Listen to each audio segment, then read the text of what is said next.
Back to our channel. இன்னைக்கு இந்த வீடியோல ஒரு சில இன்ட்ரெஸ்டிங்கான குவிஸ் கொஸ்டின்ஸ் என்னன்றத பார்க்கலாம். முதல் கேள்வி, முறைகேடுகள் அற்ற வகையில் தகுதி உடையவர்கள் வேலைவாய்ப்பு பெற எந்த அமைப்பு ஏற்படுத்தப்பட்டது? கேள்விய இன்னொரு முறை திரும்ப பார்க்கலாம். முறைகேடுகள் அற்ற வகையில் தகுதி உடையவர்கள் வேலைவாய்ப்பு பெற எந்த அமைப்பு ஏற்படுத்தப்பட்டது? ஆப்ஷன் ஏ வேலைவாய்ப்புகள், ஆப்ஷன் பி பல்கலைக்கழக மாநில குழு, ஆப்ஷன் சி வேலைவாய்ப்பு குழு, ஆப்ஷன் டி தேர்வு ஆணையம். முறைகேடுகள் அற்ற வகையில் தகுதியுடையவர்கள் வேலைவாய்ப்பு பெற எந்த அமைப்பு ஏற்படுத்தப்பட்டது? கேள்விக்கான சரியான பதில் தேர்வு ஆணையம். இரண்டாவது கேள்வி என்னன்றது பார்க்கலாம். எந்த அடிப்படையில் மாநிலங்களுக்கு லோக்சபாவின் இடங்கள் ஒதுக்கப்படுகின்றன?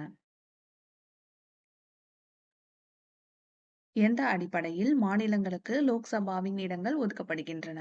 ஆப்ஷன் ஏ கட்சி அடிப்படையில், ஆப்ஷன் பி மாநிலங்களின் அளவில், ஆப்ஷன் சி பொருளாதார வளர்ச்சியின் அடிப்படையில், ஆப்ஷன் டி மக்கள் தொகை அடிப்படையில்.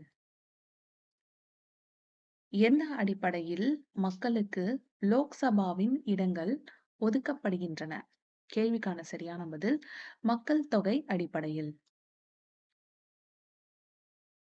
மூன்றாவது கேள்வி, பதவிக்காலம் நிறைவு செய்வதற்குள் துணை குடியரசுத் தலைவரை பதவியில் இருந்து யார் விலக்க முடியும்? கேள்விக்கான ஆப்ஷன்ஸ்: ஆப்ஷன் ஏ ராஜ்யசபா உறுப்பினர்கள், ஆப்ஷன் பி குடியரசுத் தலைவர், ஆப்ஷன் சி பாராளுமன்ற உறுப்பினர்கள், ஆப்ஷன் டி உச்சநீதிமன்றம்.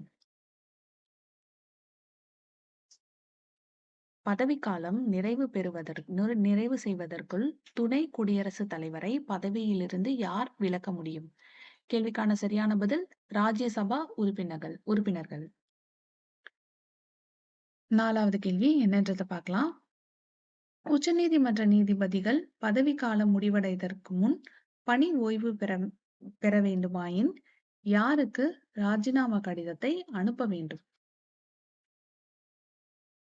கேள்விக்கான 4 ஆப்ஷன்ஸ் என்னன்னு பார்க்கலாம். ஆப்ஷன் ஏ குடியரசுத் தலைவர், ஆப்ஷன் பி தலைமை அமைச்சர், ஆப்ஷன் சி இந்திய தலைமை நீதிபதி, ஆப்ஷன் டி சட்ட அமைச்சர். உச்சநீதிமன்ற நீதிபதிகள் பதவிக்காலம் முடிவடைவதற்கு முன் பணி ஓய்வு பெற வேண்டுமாயின் யாருக்கு ராஜினாமா கடிதத்தை அனுப்ப வேண்டும்? கேள்விக்கான சரியான பதில் குடியரசுத் தலைவர். ஐந்தாவது கேள்வி என்னன்றதை பார்க்கலாம். சட்டமன்றத்தை புரோகேஷன் செய்வது என்பதன் பொருள் என்ன? சட்டமன்றத்தை புரோகேஷன் செய்வது என்பதன் பொருள் என்ன? ஆப்ஷன் ஏ சட்டமன்றத்தை தற்காலிகமாக செயல்படாமல் வைப்பது, ஆப்ஷன் பி ஒரு குறிப்பிட்ட பொருளை பற்றிய விவாதத்தை தள்ளி வைப்பது, ஆப்ஷன் சி சட்டமன்ற கூட்டமர்வை மறுதேதி குறிப்பிடாமல் பேரவைத் தலைவர் ஒத்திவைப்பது, ஆப்ஷன் டி சட்டமன்ற கூட்டமர்வை முடிவுக்கு கொண்டு வருவது. சட்டமன்றத்தை புரோகேஷன் செய்வது என்பதன் பொருள் என்ன? கேள்விக்கான சரியான பதில் சட்டமன்ற கூட்டமைப்பை மறுதேதி குறிப்பிடாமல் பேரவைத் தலைவர் ஒத்திவைப்பது. ஆறாவது கேள்வி என்னன்றதை பார்க்கலாம். இந்திய அரசியலமைப்பு சட்டத்தில் பிரிவு 368 எதை பற்றி குறிப்பிடப்பட்டுள்ளது? கேள்வியை இன்னொரு முறை பார்க்கலாம். ஆறாவது கேள்வி, இந்திய அரசியலமைப்பு சட்டத்தில் பிரிவு 368 எதை பற்றி குறிப்பிடப்பட்டுள்ளது?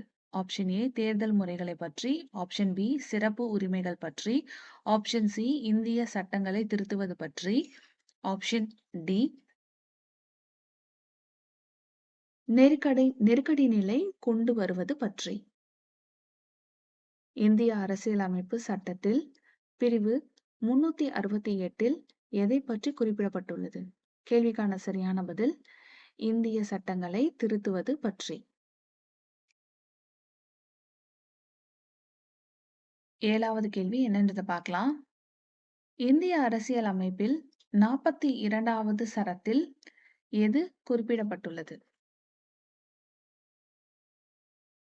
இந்திய அரசியலமைப்பில் 42வது சரத்தில் எது குறிப்பிடப்பட்டுள்ளது? ஆப்ஷன்ஸ்: கொலை, கொள்ளை ஒழித்தல் வேண்டும். அனைவருக்கும் வேலைவாய்ப்பு தர வேண்டும். இந்தியா ஒரு சோசியலிச நாடாக மாறியது. அர அரசியல் குற்றவாளிகளை அரசியல் குற்றவாளிகளை தண்டிக்கலாகாது. இந்திய அரசியலமைப்பில் 42வது சரத்தில் எது குறிப்பிடப்பட்டுள்ளது? கேள்விக்கான சரியான பதில்: இந்தியா ஒரு சோசியலிச நாடாக மாறியது. இன்னைக்கான கடைசி கேள்வி: இந்திய குடியரசுத் தலைவராக ஒருவர் எத்தனை முறை போட்டியிடலாம்? இந்திய குடியரசுத் தலைவராக ஒருவர் எத்தனை முறை போட்டியிடலாம்? ஆப்ஷன் ஏ 3 முறை. ஆப்ஷன் பி எத்தனை முறை வேண்டுமானாலும் போட்டியிடலாம். ஆப்ஷன் சி ஒரே ஒரு முறை. ஆப்ஷன் டி 2 முறை. இந்திய குடியரசுத் தலைவராக ஒருவர் எத்தனை முறை போட்டியிடலாம்? ஆப்ஷன் ஏ எத்தனை முறை வேண்டுமானாலும் போட்டியிடலாம்.